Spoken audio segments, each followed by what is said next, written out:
talk about, you can auto-encode much more complicated structures. And we'll see some examples of that in just a bit. Okay, so let me, I found this great slide that I thought I would show you. Taxonomy and generative models. So remember, we're thinking unsupervised learning. There's no labels. I just give you a pile of data and I say find structure. Generative models are one way to do that. And you can sort of imagine that there's two big halves of generative models. In explicit density and implicit density. So an explicit density model is where we have some function that tells us the likelihood or the log likelihood of any given image or data point. Implicit density models are what we've been working on with GANs. So in an implicit density model, we don't actually know the form of the distribution. All we have is a sampler for it. So we can run the GAN and we can get a sample, but you can't tell me what the density of that sample is. You can't compare samples and their densities or anything like that. So we've been working kind of over here, but variational autoencoders are here. So we're going to construct an explicit density. We're going to talk about the distribution, like the density of our data, so the likelihood of our data. It's going to be an approximate density, a little intractable, and we're going to be using specifically a variational approximation. There's lots of other places on this sort of taxonomy. There's lots of great work in this area. But I think this is the one that is most interesting for us. Okay, so just a reminder, autoencoders. The idea, we're going to train these neural nets so they can reproduce themselves. Sorry, so that you can reproduce your own inputs. That would be cool, though. Networks that like spit out networks.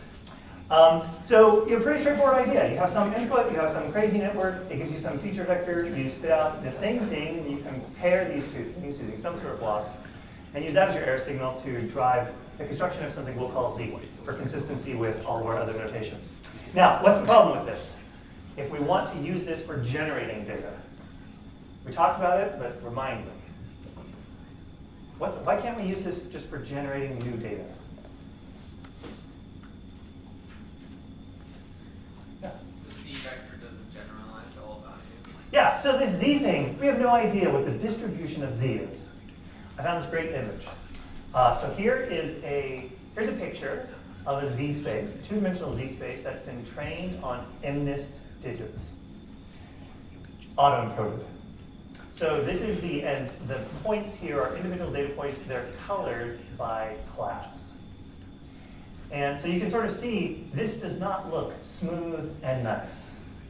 If we wanted to sample new data, we would have to somehow sample from this distribution and then plug it into our decoder to get an actual interesting data point. And it may be that things like interpolation in Z space aren't going to work in this space. So here's an example. If this is the ones out here, and this is the sevens, and we want to interpolate between a 1 and a 7, that's a meaningless operation because this is not a smooth, pleasant space to work in. The neural net has never seen samples kind of right in here in this little valley, and so we have no guarantee that interpolation is going to be meaningful. Okay, so that's the problem. We would love to use autoencoders. They're such an elegant idea, but this Z thing has some crazy distribution. We don't know what it is.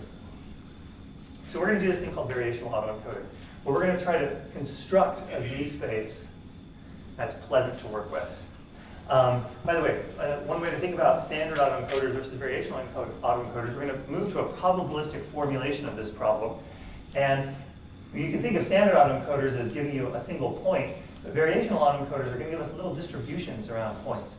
So we're going to learn, we're going to have a little bit of noise added in. If we're not careful, we'll get something that looks like this, where where the points of different clusters kind of look like that original image where we have sort of islands in Z space. It's not what we want. So we're going to say what we want is we want the Z space to look nice.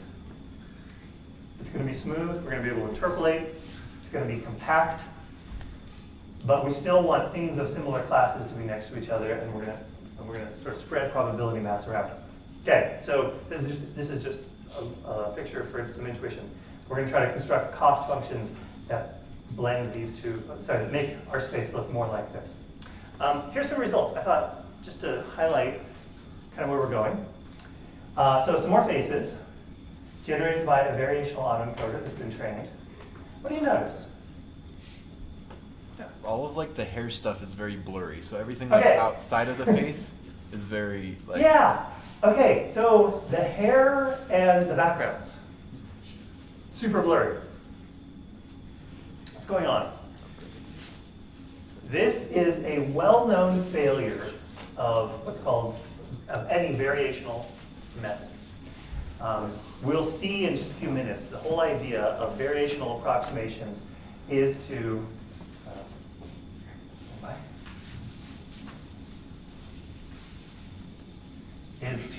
take some complicated distribution, which I'll represent by this squiggle, and approximate it with a much simpler distribution, like the Gaussian.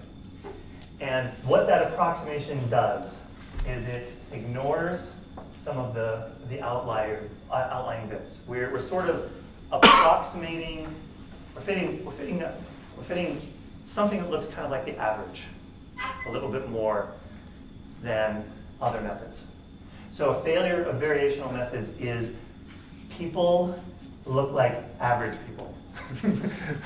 Or like eigenpeople, right, or something. It's like we've averaged a bunch of images together, and because there's so much variation in the background, that all just like gets blurred out. But because people's faces are actually pretty similar, if you average a bunch of faces together, you get something that still looks like a face. Okay, so that's kind of a failure of where we're going, but you can see that variational autoencoders do a nice job. Here's why I think we really care, though, about variational autoencoding. It's because we can now use much more structured encoders and decoders. And we have a principled probabilistic formula for training them. And that lets us do things like have an LSTM-based encoder and an LSTM-based decoder. And we can train it end-to-end and do things like music generation as opposed to just image generation, or other kinds of sequence generation. So this is an example from this paper, Hierarchical Variational Autoencoders for Music. And this is just a little video that shows kind of the results. So I'll show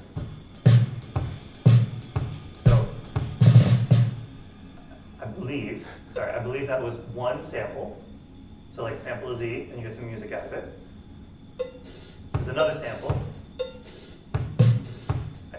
Okay, and then I believe what they're doing now is interpolating in Z space. So but you're interpolating in music Z space.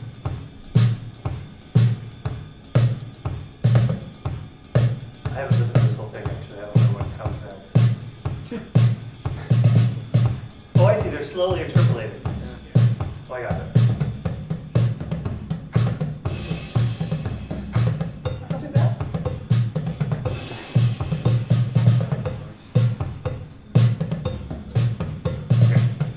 Okay, you get the idea. Yeah. Sorry, could you repeat just one more time why we care? Okay, so why we care? So we care because this expands our toolbox. Okay, it used to be that we could sort of only do LSTM, or sorry, we could only do autoencoders and GANs that were straightforward, fully connected, or convolutional networks. But this more principled probabilistic formulation is going to let us connect all sorts of other structured objects and use them as encoders and decoders. Okay, and we'll actually have a very sort of clean learning signal. Now, the cost is maybe some averaging or some some detail. But okay, that's a good question. But you should always feel free to ask that question. It's fine. It's good. But I was like, yeah, we show a lot of images in this class, but not everybody cares about images. So if you care, go check out this paper. Okay, so what we'd like to do is the following. We're going to start with our Z's. What we'd like to be able to do is generate data using some Z's. We're going to sample a Z, put it through some decoder network, and get some X. We'd like this to be sort of a probabilistic model. Okay, and in particular, we'd like to have a nice prior over Z's, say Gaussian.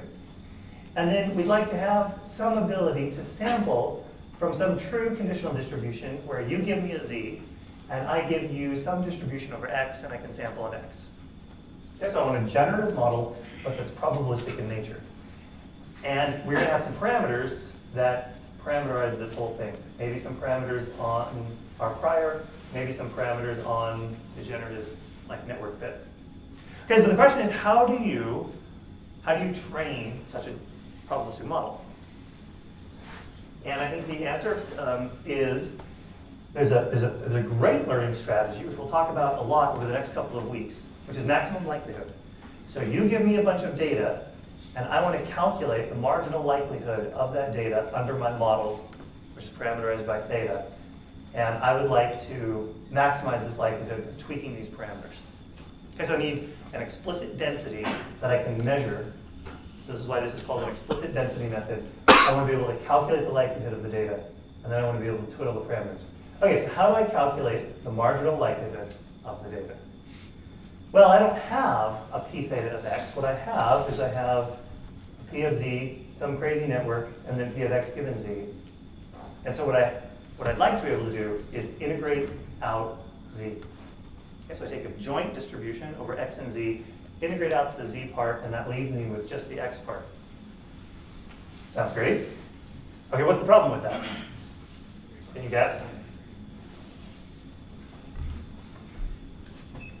What do you think? Integration is too costly. Absolutely. So you can imagine, let's make this as simple as possible. Sample from true prior, Gaussian. Sample from true conditional. Let's make that Gaussian. So for a given z, the distribution over x might also be Gaussian. So Gaussian prior, Gaussian conditional. Now there's some network that connects z's and x's, and that's the tricky bit. But so we can make this Gaussian, we can make this Gaussian, but this integral over all possible z's is not just intractable, it's like wildly intractable. It's like obscenely intractable. It's like, so there's no way we can integrate over all possible z's. Okay, so that's impossible. We also can't calculate the posterior density or anything like unto it. We can't do Bayes' law because we need the marginal likelihood, and that's intractable to compute. So it's sort of like nothing that we can do, even though this seems like would be great if we could do it, nothing that we can do seems tractable. So what do we do? The answer is, from variational autoencoders, is we introduce a new network called the decoder network, which approximates a posterior distribution over z's given x's.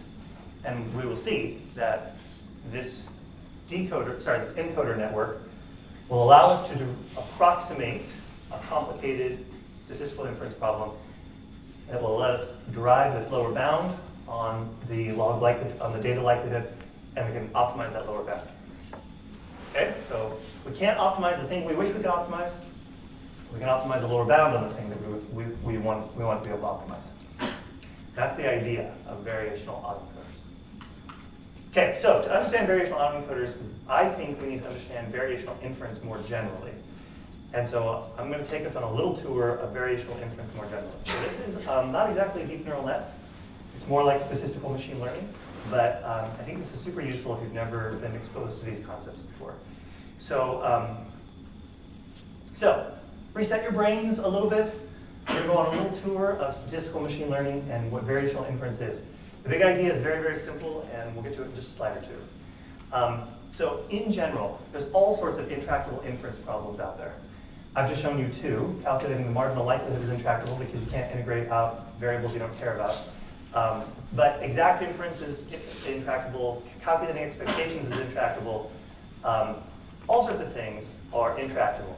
And so the idea of variational inference is very simple. It says, let's take some complicated distribution that is completely unworkable, and let's approximate it with a much simpler distribution that we can work with. And then we'll just use that simpler approximation. So that's it. It's like the obvious idea. And the problem is just picking which simple distribution is the best simple distribution. So we're going to replace an intractable inference problem with an optimization problem where we search through the space of easy distributions to find a good one. Okay? That's the big idea. And for those that care about this stuff, this is a fantastic inference method because it replaces stochastic or approximate. It replaces stochastic Monte Carlo style inference methods with optimization methods, which is great. Deterministic optimization. It is at cost of some bias. Okay, here it is in pictures. If you know what probabilistic graphical models are, the idea is we have some distribution over variables, possibly they're connected, they influence each other, and there's a really hard to compute distribution. So we're going to make an easy distribution, and essentially we're just going to drop all the dependencies, for example. So it's like super severe approximations. And then what we're going to try to do is make this approximation as close as possible to the original thing that we care about. And we're going to do it by measuring the divergence between two distributions. Okay, I have a picture here. So I think this picture is going to help us. Okay, so here's the notation. Here's the crazy distribution we wish we could reason about. Some distribution over x, possibly given some y. We wish we could do something with this, but we can't. It's too hard. So what we'd like to do is find some simpler distribution over x, which is parameterized by theta. So there's a whole family of simple distributions. And we just like to somehow find the simple distribution that's as close as possible to the hard distribution. So here's our space. So imagine this is the space of all possible distributions over x. And there's one that we care about, which is the hard one. But there's this space of easy distributions. And we want to find somewhere in this space, parameterized by theta, a distribution that's as close as possible to our true distribution, where distance is measured by KL divergence. We've talked about previously. Okay, so we're going to twiddle theta. As we twiddle theta, we move around in this space, and we're going to try to find some point over here that's as close as possible. And then we'll just use the easy distribution to do whatever we're going to do. Okay, any questions so far? So this is a very general strategy for dealing with hard distributions. You just replace them with easy distributions. It's a great strategy. Okay, so there's two big questions. Number one, how do you define the space of easy distributions? Number two, how do you actually optimize in this space? Okay, and essentially you want to, for your easy distributions, you just want to pick the easiest possible distribution that you can. And in fact, one of the surprising results from statistical machine learning theory is that sometimes really, really, really simple distributions work fantastic. So for example, one of the most popular approximate families of distributions is called the mean field distribution. So let's imagine I have a distribution over some collection of random variables, and it's really, really hard to work with. The mean field distribution says, I'm just going to assume they're all independent of each other. But this comes from like statistical physics, where physicists run into this problem all the time. They have like an electron, and I have physicists in the audience, I have to make sure I say this right. You have like an electron or some other like particle, and you have a big cloud of particles sort of at a distance, and you might think like, I want to calculate the influence all this stuff has on this particle, and that's like an n-body problem, which is like super, super hard. And so what statistical physicists do is they just like squint their eyes. It's like this cloud of electrons, and they say, let's just pretend that that's like one big electron. And then you just have a two-body problem, which is still kind of hard, but not that hard. And so, but if it's far enough away, like the approximation is okay. It's called the mean field approximation. You're replacing some complicated field with the mean of that field. And this is like so that idea came into machine learning and shows up as this super severe approximation for complicated problems. Okay, finally there's this question of, okay, so let's assume we pick some easy to work with. Did I get that right, Tracy? Am I lying here? Okay, thumbs up, good. So we pick super easy to work with distribution, like Gaussian or like product of Gaussians, like make everything independent and super easy. But we still have to optimize and find the best set of Gaussians. So to do that, we're going to try to somehow minimize this KL divergence. So let's go on a quick tour of KL divergence. We've talked about this a little bit before. KL divergence is closely related to information theory and entropy. So we've talked about entropy before. Does anybody remember what entropy is? Who can explain it? What is entropy? It's on the slide. Go ahead. As a measure of disorder or randomness. And so what is it? So a distribution that has high entropy is what? Very random. And a distribution that has low entropy is ordered or not that random. And yeah, it's fantastic. I don't know, are you guys too young for Dilbert? I'm not sure. A little bit. Yeah, and so entropy, so remember we had this example of if you have a coin, and the coin is a fair coin, so 50-50 heads or tails, the entropy of that is quite high. But if the coin is biased, so the probability of heads is 1, then it's not, there's no entropy because you know what it's going to be before you flip it. Similarly, if the probability of heads is 0, you know it's going to be before you flip it, so there's no entropy, and it looks, the entropy is maximized when the coin is equal. Okay, so entropy is defined as sum over the domain of the variable, or integral, p log p, so p of x log p of x. This is closely related, by the way, to a concept called mutual information, which is just fantastic, which is the amount of information that two random variables convey about each other. So I've got this little Venn diagram here where you have one random variable and another random variable, and there's what one tells you about the other. And mutual information is formalized as the reduction in randomness in one variable if you know the other one. Okay, so for example, if I have a coin and I have the phase of the moon, and I tell you the phase of the moon, does that change the entropy of the coin? Probably not. So those variables are distinct. So the Venn diagram would not overlap, and you could calculate the mutual information, and it would be 0. And that's because the entropy of this thing doesn't change at all according to this thing.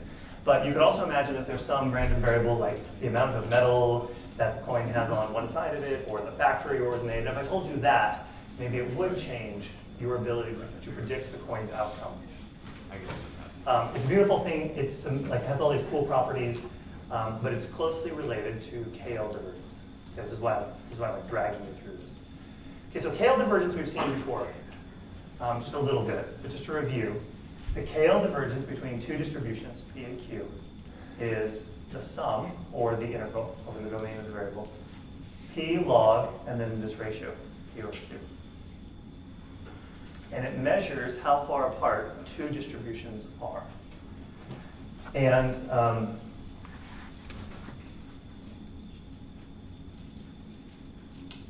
if you split this, if you use this log to split this up, you'll see that entropy pops out as part of it. There's an entropy term and a cross entropy term. So we've seen cross entropy as a cost function. We just saw a little bit about entropy, and we'll see how those relate in this problem of trying to construct variational approximations to complex distributions.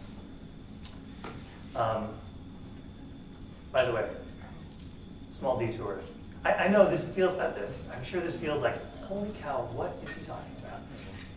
Stay with me, and hopefully this isn't going to make, I hope, this is going to make a lot of sense. Let me just tell you, this is just my fun life. Cool interpretation of KL divergence. KL divergence actually has, like I said, these deep connections with information theory. And one of the cool things is this.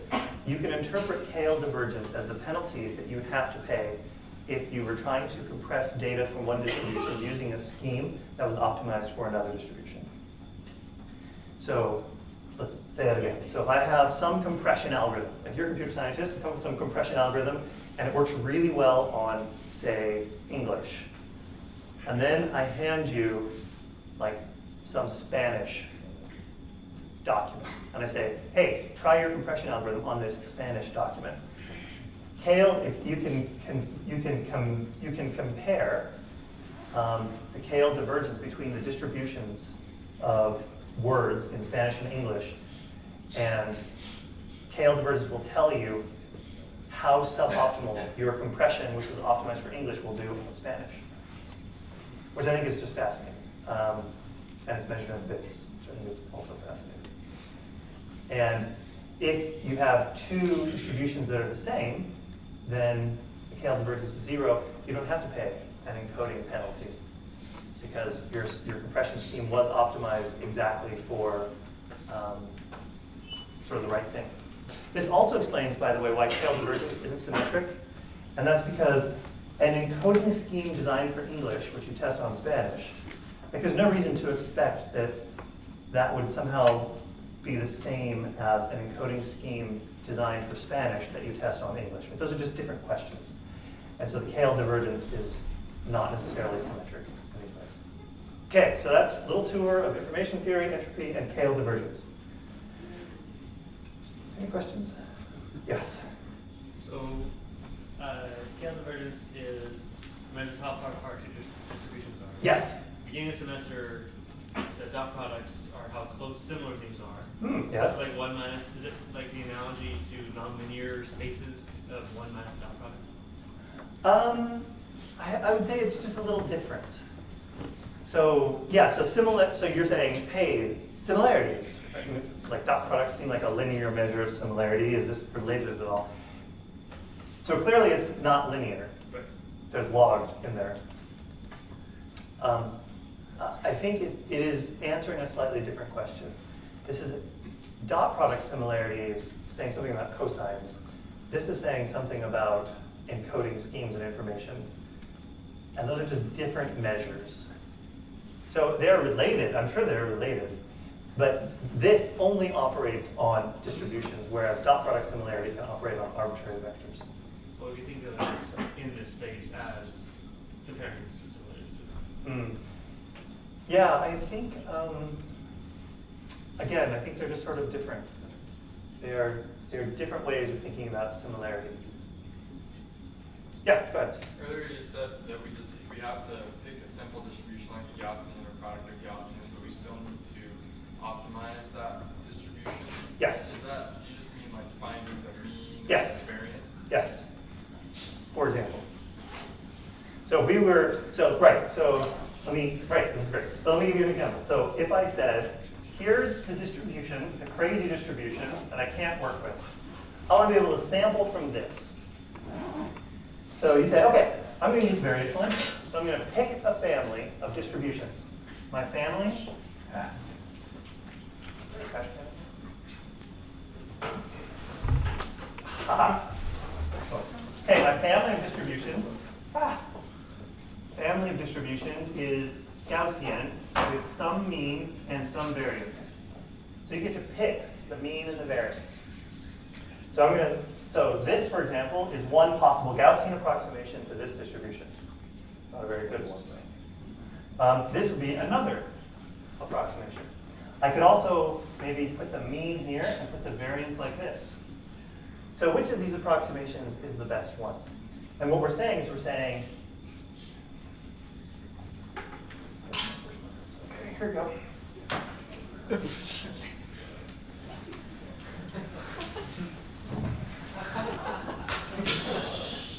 Sorry about that.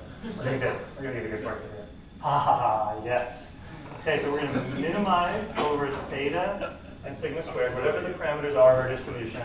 And we're gonna calculate the KL divergence between our Gaussian, we're gonna call Q, which is parameterized by the mean and the variance, and let's call this our complicated distribution, P of X.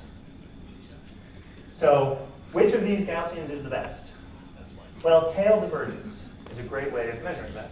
So as we adjust as we adjust the mean, we'll see that the mean probably should be like right here.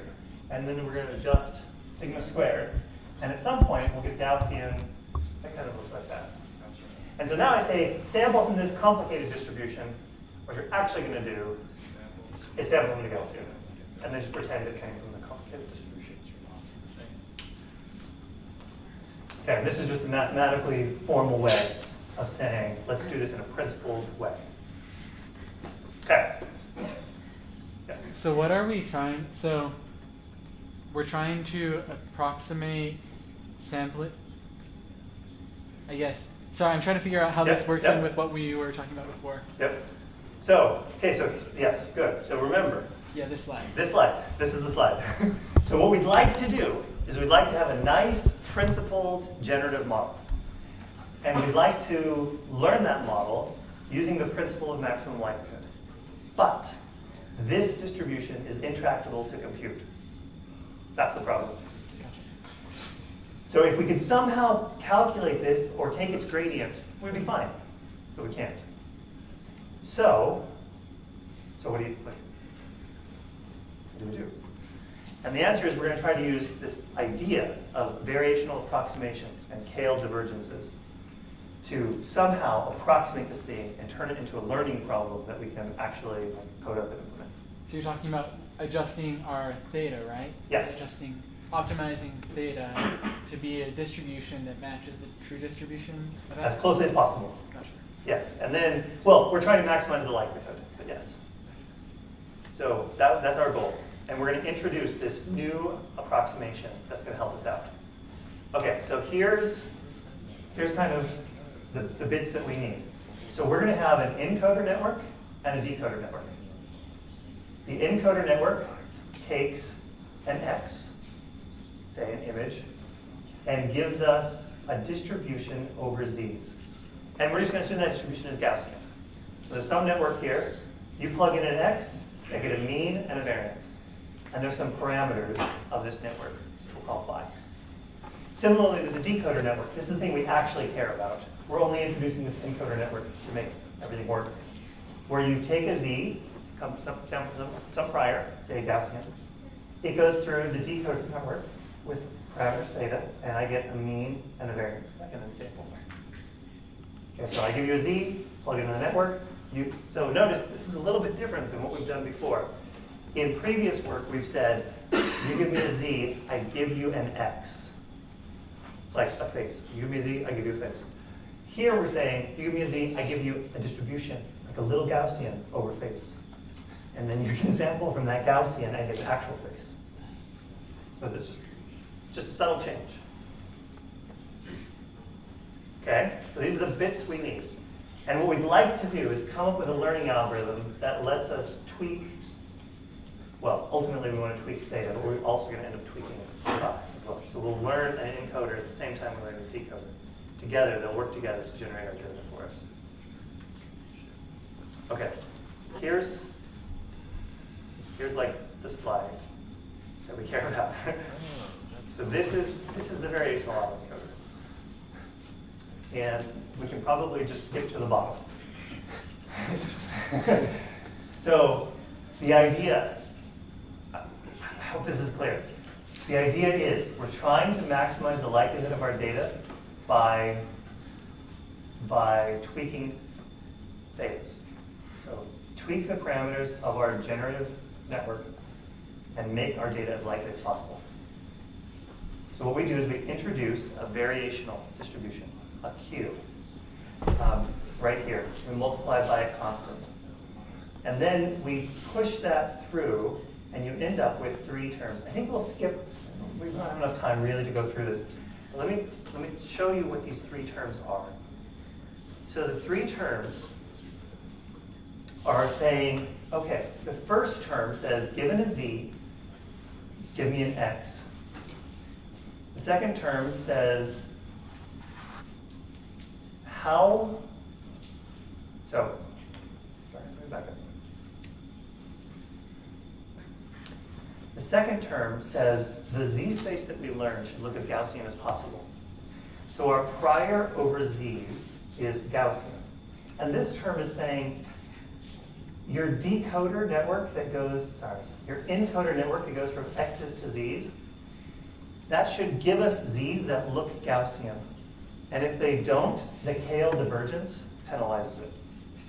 So remember I said at the very beginning, we want the Z space to kind of look Gaussian. This is the term that does that. So there's a term in our loss function that's going to say, make the Z space Gaussian. If it is Gaussian, that'll be 0. If it's not Gaussian, it'll be something else. And then there's this final term, which is another intractable term. But we know that it is, Kale divergences are always positive. And so the log likelihood of our data is equal to this stuff plus some positive number that we can't compute. And so the idea is, let's go ahead and call this a lower bound on the data likelihood, and we'll just optimize this bit. So we can't compute this bit, but we know that it's positive, and so we know if we optimize this, then we'll get closer and closer and closer to this thing that we actually care about optimizing. And we can take the gradient of this and we can optimize it. we can't do anything with this term. So this is called the variational lower bound, the evidence lower bound, or the ELBO. And so this is the bit that we're trying to adjust as a function of our encoder and our decoder network parameters. Now we only have like a couple of minutes left. So again, just to sort of summarize, there's a reconstruction term that says we want things to look like faces, and there's a term in our prior that says make the latent Z space look nice. So I think at the end, like there's some crazy math and there's some crazy interpretations here, but I think the intuition behind this cost function is actually very, very clean. We want our network to reconstruct things nicely, and we want the Z space to be well behaved. And those are two terms that just show up here. But we've gotten there in a very principled route. So just to say sort of finally, so like here's the actual computational procedure for training these things. We start with our input data, X. We go through our encoder network, which gives us a distribution over Z's with a mean and a variance. Then you go ahead and sample some Z's, and then stick those Z's through the decoder network, which gives you a mean and a variance over X's, and then you get those X's, and then you take the X hat and the X and you plug them back into this cost function. Take the gradient of the whole thing and away you go. A nice thing here also is that you might think, oh, this is hard because these, how do you backprop through a sampling step? And the answer is something called the reparameterization trick, which we don't have time to talk about right now, but which we will get to. I may bring it up next lecture. So it kind of looks like an autoencoder. You've got an X, you've got a Z, and you've got an X hat. It's just that we're going through these probabilistic steps. And what that's giving us is that's giving us an ability to sort of treat this in this statistical learning curve. Sorry, that's all I have. Yeah, go Yeah, ahead. so just a quick high-level question. Yeah. We're trying to eliminate the problem of having blurry backgrounds of the faces. Is that true? Well, no, that's a consequence of this method. Okay, so we're trying to get to. We're still trying to like be able to generate faces and things like that. Faces, blurry background. Right. We're still trying to do that, but we've gone about it in this very a very different route. So when we did GANs, we said, hey, this is going to be like a two-player game. We're going to use game theory to like derive this thing. Here we're saying, no, we want to maximize the likelihood of our data. Like that's our objective. But everything's intractable. So how do we deal with the intractability? Well, we approximate it with Gaussians. Okay, but how does that actually work? And we have to chug through the math, and then we come up with this procedure. Yes? So if I understand, the reason why a normal autoencoder with just X, Z, X hat doesn't work is because X doesn't have, or Z doesn't have any meaningful distribution. Right. And this is, the variational autoencoder is a way of enforcing a nice distribution for Z. Yes. And then if we want to generate stuff, we can sample from Z using from our prior, which is Gaussian. Sample from Z, plug it into the decoder network, and get new X's. Gotcha. That's the whole game.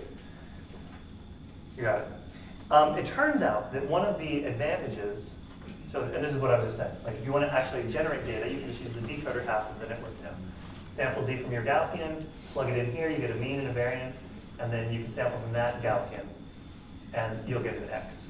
One of the advantages of this is that because we're forcing it to be this Gaussian thing, the axes tend to have more meaning than some other methods. So for example, in the autoencoder originally, we sort of saw that these latent spaces are they're crazy and uninterpretable. But here, the VAE tends to line up meaningful axes of variation along the axes of Z.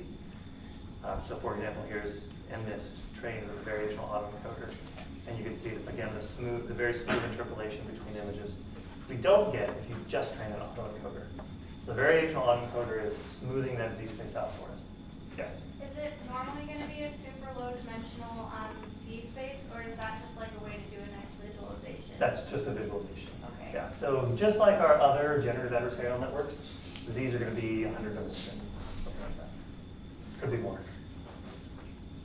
Okay, so that's our, oh, wait, I'm sorry, go ahead. Sorry. Please, no, Let's go. ask. So, in the case of the numbers, you can easily see, oh, ones are kind of grouped together, and then it goes to 9s and 4s. In general, is it easy to pick out features in the data? Like, say you have a large data set and you're trying to sort of map out the space. Is it this straightforward to be able to see kind of how, if you vary in one direction, what you get? No, not always. And so the more dimensions you have, the harder it is to assess what any given dimension is controlling. And that's just generally true. Sorry, I'm noticing 2 different clusters of 6s, which makes me feel like it wasn't mapping the z vector for 6s with Gaussian.